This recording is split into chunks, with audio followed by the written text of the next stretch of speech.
Malacanang welcomes the results of a recent SWS survey showing a high satisfaction rating on the national administration. The survey showed gross satisfaction with the national administration rising from 55% last June to 59% and dissatisfaction falling from 24% to 22%. More details from Elena Luna. Malacanang welcomed the results of the latest social weather station survey showing an increase in public satisfaction with the performance of the national government.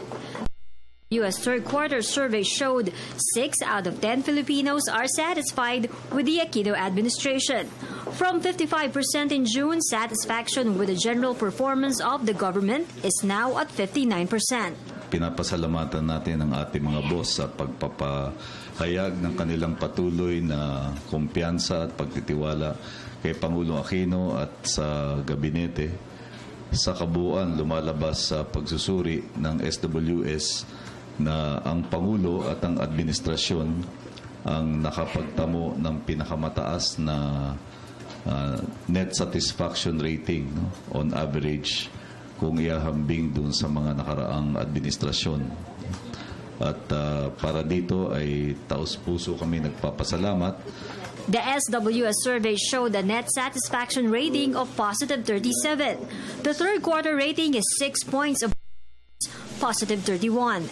Sa aming palagay, ito ay pagpapahiwatig ng paniniwala ng ating mga kababayan sa tamang direksyon na tinatahak ng ating pamahalaan, at ito yung mga patakaran ng daang matuwid na naglalayong matamo ng bansa ang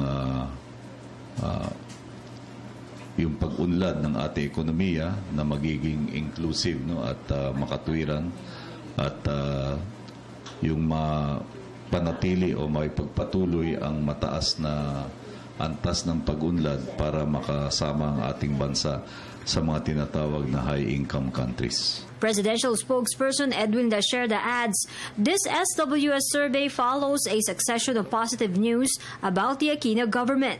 It includes improvement rating in the World Economic Forum Global Competitiveness Report and the World Bank's Worldwide Governance Indicators Report. Secretary Lasherda reminded the public that the 2016 referendum on Daang Matuwid is coming up. He said it will be a time to choose the collective destiny of the Filipinos, whether to return to an abusive system or to take Daang Matuwid to the next level.